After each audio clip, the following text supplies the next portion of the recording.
Overlooked empaths in childhood, they possess this rare gift.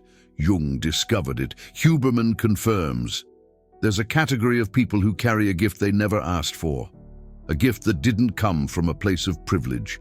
It didn't come from loving parents who nurtured every aspect of their development. It didn't come from a happy childhood surrounded by attention and validation. This gift came from the most unexpected place possible. It came from pain, from neglect, from the silence of empty rooms where no one came to ask how you were feeling. Carl Jung discovered this phenomenon over a century ago. He called it the wounded healer archetype.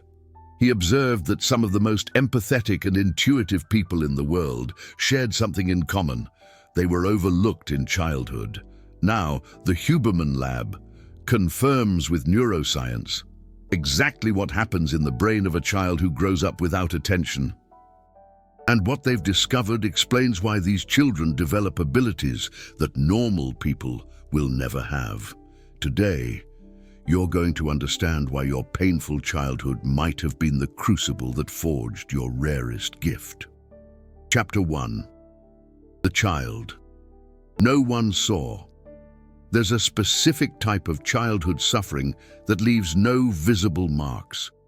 It's not the physical abuse that leaves bruises. It's not the verbal abuse that leaves obvious emotional scars. It's something much more subtle and therefore much more difficult to recognize. It's emotional neglect, the absence of presence. The emotionally neglected child grows up in a home where their physical needs are met, but their emotional needs are systematically ignored. They have food, clothing, and a roof over their head, but no one asks how they feel. No one notices when they're sad. No one celebrates their small victories. This child learns something very early on. They learn that they are invisible, and to survive the invisibility, they develop something extraordinary. They develop the ability to see what no one else sees. Dr. Allan Schore explained in the Huberman Lab how this happens neurologically. The right hemisphere of the brain is responsible for non-verbal communication and emotional attunement. In normal development, the mother and baby engage in a dance of gazes, smiles, and vocalizations that calibrate the child's nervous system. But when this dance doesn't happen, when the mother is emotionally absent or unavailable, the child's right hemisphere adapts in a different way. Instead of being calibrated by loving interactions, it calibrates by the absence of them. And to compensate for this absence, it becomes hypersensitive. The neglected child develops an extraordinary emotional antenna because their survival depends on it. They need to detect the slightest signs of emotional availability in their caregivers. They need to read micro-expressions. They need to perceive subtle changes in tone of voice. This hypervigilance, which begins as a survival mechanism, becomes, with time, a gift. There's a fascinating neurological phenomenon here. Research shows that children who experience insecure attachment develop different sensory response patterns. They can exhibit heightened sensitivity or hypervigilance to sensory stimuli. The neglected child's brain is constantly scanning the environment for threats or opportunities for connection. This constant vigilance develops neural circuits that people with secure childhood simply don't possess. And these circuits don't disappear when the child grows up. They remain, and they become the neurological basis of what we later recognize as extraordinary empathetic sensitivity. Chapter 2. The wounded healer archetype. Jung was the first to map this phenomenon in the psychological terms. He observed that many of the most effective therapists and healers had childhood histories marked by suffering, and he wondered why this happened. The answer he found was profound. Jung wrote that genius is behind the wound, that those who have been wounded develop a unique understanding of human suffering, and that this understanding becomes their ability to heal. The wounded healer archetype describes a person who transforms their poison into medicine, who uses their own pain as a map to navigate the pain of others. Modern research confirms Jung's observation. One study found that 73.9% of therapists and psychotherapists report having experienced one or more wounding experiences that led them to choose their profession. This isn't coincidence, it's the archetype in action. But here's what Jung also discovered. Not every wounded person becomes a healer. Many people suffer and only perpetuate suffering. The difference lies in a process that Jung called integration. The neglected child who integrates their wound transforms it into a gift. The neglected child who doesn't integrate their wound remains trapped in it. The Huberman Lab offers a neurological perspective on this distinction. Jung also observed something important. He said that it's our own pain that gives the measure of our power to heal. This means that the depth of the wound determines the potential depth of the healing we can offer. The deeply neglected child who does the work of integration can become a profoundly powerful healer, not despite their wound, but because of it. This is the alchemy of the wounded healer, the transmutation of pain into wisdom, of abandonment into presence, of invisibility into the ability to truly see others. Chapter 3. The Neuroscience of Transformation. Dr. Allan Schore explained in the Huberman Lab how the brain processes childhood trauma and how this processing determines whether the wound becomes a gift or a prison. The right hemisphere, where most emotional processing happens, is especially plastic in the early years of life. It molds itself based on the experiences that the child has. In neglected children, the right hemisphere develops certain characteristics. First, there's an increase in sensitivity to emotional stimuli. The neural circuits that detect emotions become finer, more precise, faster. The neglected child perceives emotional changes that other children simply do not notice. Second, there's an increased development of the ability to read internal states of others. This is different from just perceiving emotions. It's the ability to intuit what someone is feeling, even when that person isn't expressing anything, obviously. Third, there's a stronger connection between the emotional centers and the cognitive processing centers. The neglected child doesn't just feel more, they think about what they feel. They analyze, they look for patterns. These neurological adaptations are the basis of what later manifests as extraordinary empathic gift. But there's an important caveat. These same adaptations can also become sources of suffering. The hypervigilance that allows you to perceive subtle emotions can also lead to emotional exhaustion. The ability to feel what others feel can lead to confusion about which emotions are truly yours. The difference between a rare gift and a curse lies in what Carl Jung called conscious integration. Research from the Huberman Lab on emotional regulation reveals that the prefrontal cortex plays a crucial role in this integration. When the prefrontal cortex can modulate the amygdala's response, the hypervigilance stops being automatic and becomes a tool that can be turned on and off. The integrated empath is not constantly in a state of alert. They can choose when to activate their extraordinary sensitivity and when to rest from it. This is the neural difference between a rare gift and a curse. The curse is being permanently trapped in hypervigilance. The gift is being able to access hypervigilance when needed and step away from it when it's not. Chapter 4.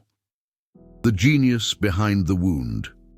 Jung had a saying that perfectly encapsulates this phenomenon. He said, "The genius is behind the wound." What did he mean by that? When a child is overlooked, they develop abilities that nurtured children simply don't need to develop. They need to read environments. They need to anticipate emotional states. They need to navigate complex emotional territories. Without a guide, these forced capabilities become refined skills over time. It's a form of psychological compensation. What was lacking in external care is compensated for by internal development. The overlooked empath in childhood often develops an almost supernatural ability to perceive when someone is lying, because they spent years deciphering the micro-expressions of emotionally unavailable parents. A profound intuition about the needs of others, because they spent years trying to anticipate the needs of people who never anticipated theirs. A sensitivity to emotional atmospheres, because they spent years mapping the emotional climates of their home, to know when it was safe and when it wasn't. A capacity to create safe spaces for others, because they know exactly what it's like to have no safe space. These aren't skills you learn in books. These are skills forged in the fire of necessity, and that's exactly why they are so rare and so valuable. There's a profound irony here. The same skills that corporations spend millions trying to teach their employees: empathy, active listening, emotional intelligence, reading a room, are skills that the emotionally neglected child developed for free. Not because someone wanted to teach them, but because survival demanded it. The overlooked empath in childhood often doesn't realize how extraordinary their abilities are. To them, they seem normal. They assume everyone can read a room in seconds, that everyone notices when someone is lying, that everyone feels the silent suffering of others.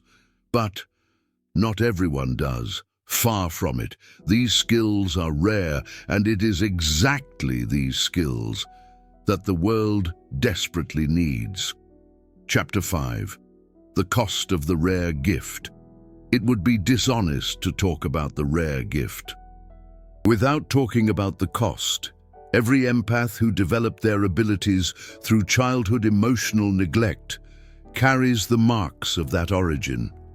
Research shows that childhood emotional neglect is the most robust predictor of loneliness in adult life, and it's the only subtype of childhood trauma linked to alexithymia, which is the difficulty in identifying and communicating feelings. This seems paradoxical. How can someone who feels so much have difficulty identifying feelings? The answer lies in the nature of neglect. The neglected child learns to perceive the feelings of others, but doesn't learn to perceive their own. Their attention was so focused outward that they never developed the same sensitivity inward. The Huberman Lab has discussed how this manifests neurologically. The circuits that process other people's emotions and one's own emotions are partially distinct.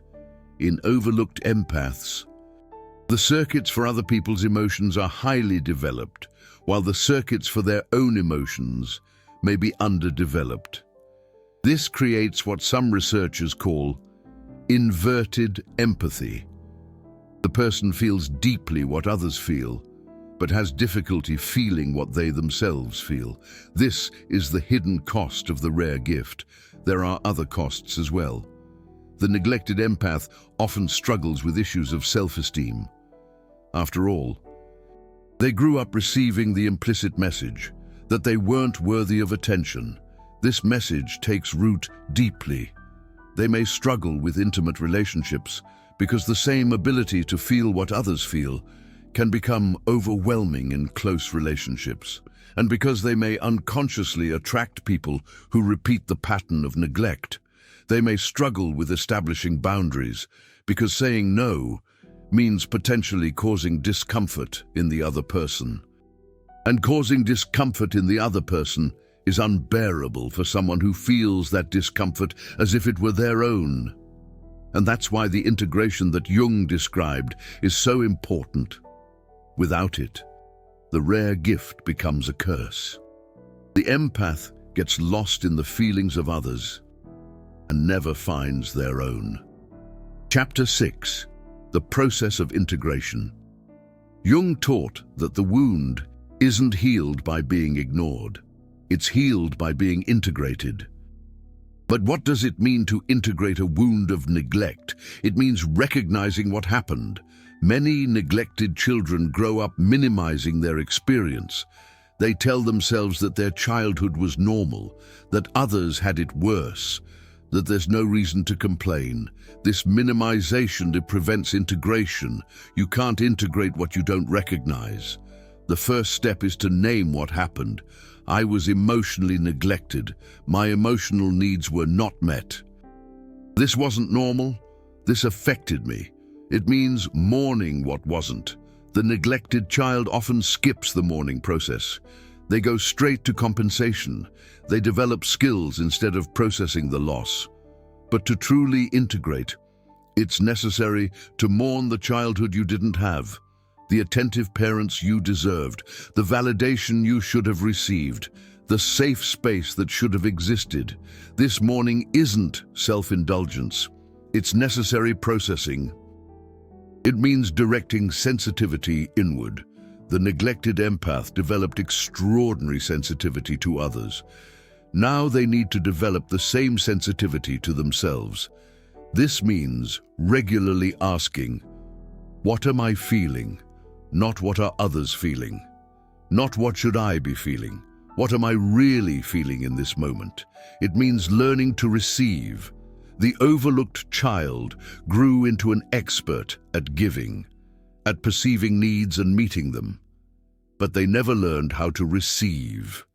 Part of integration is practicing receiving care, attention, and love, without immediately trying to reciprocate, without feeling indebted, without minimizing what's been offered. It means reparenting the inner child. Carl Jung spoke about the inner child long before the term became popular. The emotionally neglected child still lives within the adult, and they still need what they never received. Part of integration is consciously offering that inner child what they needed: attention, validation, celebration, presence. This might seem strange, talking to yourself as if you're talking to a child. But this practice has solid neurological grounding. It activates the same circuits that would be activated if someone external were offering that care. Over time, the inner child begins to feel seen, begins to feel safe. And the adult can finally stop frantically searching in others for what they can now offer themselves. Chapter 7. The integrated gift. When the overlooked empath does the work of integration, something extraordinary happens. The gift that was forged in pain is purified. It no longer carries the mark of the wound and becomes something genuinely healing. Jung observed this in his patients and in himself. He was a solitary child who developed extraordinary psychological sensitivity, and he used that sensitivity to revolutionize our understanding of the human mind. But he could only do this because he integrated his own wound, because he confronted his own loneliness, because he did the necessary inner work. The integrated empath is different from the non-integrated empath in several ways. They can feel the emotions of others without getting lost in them. They maintain awareness of where they end and where the other person begins. They can offer presence without emptying themselves. They don't give from a hole, trying to fill in others what's missing in themselves. They give from abundance. They can establish boundaries without guilt. They understand that their gift doesn't obligate them to meet every emotional need that they perceive. They can perceive without intervening. They can receive care without discomfort. They don't need to always be in the caregiver role. They can be vulnerable. They can be cared for. This is the gift in its mature form, and it's infinitely more powerful than the raw gift forged only in pain. There's an interesting phenomenon that researchers have observed in integrated empaths. They develop what's called compassion without contagion. Compassion without contagion. This means that they can deeply perceive the suffering of others. Without being contaminated by it, they can be present in the pain of another without drowning in that pain. This ability is crucial because the non-integrated empath often absorbs the pain of others and carries it with them. They leave each interaction heavier, more exhausted, more overwhelmed. But the integrated empath can enter the pain of another, help process it, and leave light, because they know that the other person's pain belongs to the other person. They can witness it without appropriating it. This distinction is the difference between sustainable empathy and destructive empathy. Chapter 8. The Mission of the Wounded Healer. Jung believed that the wounded healer archetype carries a specific mission. Those who have transformed their pain into wisdom have something unique to offer the world. They understand suffering in a way that people who have never suffered cannot understand. This doesn't mean that every overlooked empath should become a therapist or professional healer. The mission manifests in diverse ways. It might be the friend who always knows exactly what to say when someone is suffering. Maybe someone like Sarah, always there with the right words. It might be the co-worker who notices when someone is going through a tough time before anyone else does, like Mike down in accounting. It might be the parent who gives their children exactly the presents they never received. It might be the leader who creates environments where people feel truly seen and heard. The mission isn't about profession. It's about presence. It might even be the person who is simply there when someone needs them, who doesn't try to fix or solve, who just is present, who offers silent witness to the pain of another human being.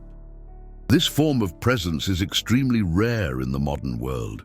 We're so used to trying to solve problems that we forget that sometimes the greatest healing is simply being seen. The overlooked empath knows this intuitively because they spent their childhood wishing for exactly that. Someone who would simply see them, someone who would be present, someone who would offer witness to their existence.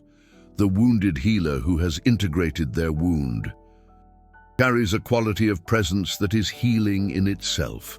People feel different around them. They feel seen, they feel understood, they feel safe. This presence is the gift in action, and it's something that cannot be taught in any school.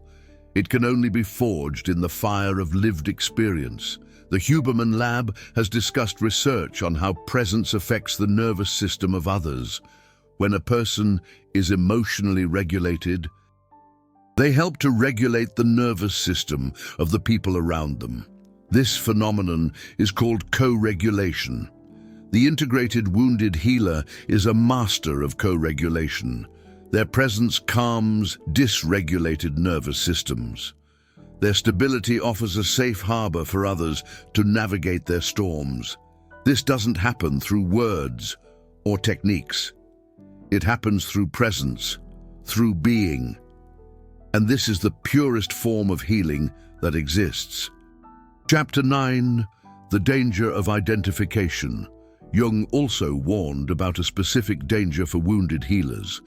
There's the risk of identifying completely with the role of healer, of projecting all vulnerability onto others, and keeping only the strength for themselves, of forgetting that you also need healing. This is what Jung called inflation. The wounded healer who forgets that they are wounded becomes dangerous to themselves and to others. They may neglect their own needs, while obsessively attending to the needs of others. They may use caring for others as a way to avoid confronting their own unprocessed pain. They may exhaust themselves completely because they never learned that they also deserve care. The Huberman Lab has discussed how this manifests physically. People in caregiving professions have higher rates of burnout, chronic illnesses, and mental health problems, not because caring is inherently destructive, but because caring without caring for yourself is unsustainable. The integrated empath understands that their ability to care for others depends on their ability to care for themselves. That your wound needs continuous attention, not just initial integration. This is the humility of the truly wounded healer. They know they are never completely healed, that the work continues, that their wound is simultaneously their vulnerability and their strength. There's a simple practice that can help avoid the trap of identification. Regularly ask yourself, who is taking care of me? If the answer is no one, something is wrong. The healthy wounded healer has people who care for them. They have spaces where they can be vulnerable. They have relationships where they receive and don't just give. This reciprocity isn't weakness, it's wisdom.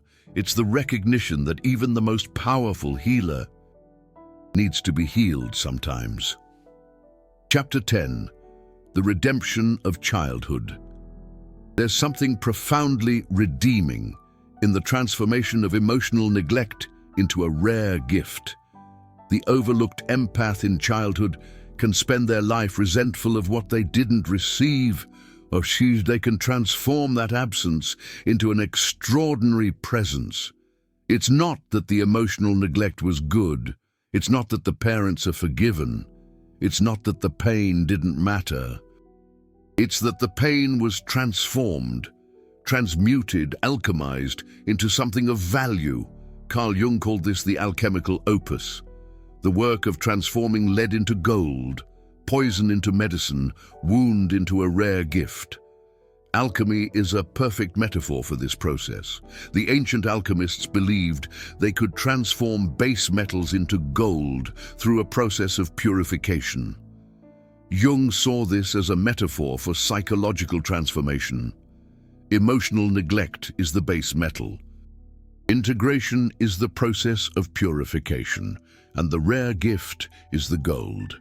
But just as literal alchemy never worked, psychological alchemy requires something the alchemists didn't have: consciousness, intention, deliberate work. You don't automatically become a wounded healer simply because you were wounded. You become a wounded healer by choosing to do something with your wound. And this is the invitation I extend to you. If you recognize the overlooked empath in childhood, in your story, your emotional neglect wasn't your fault. You deserved present parents.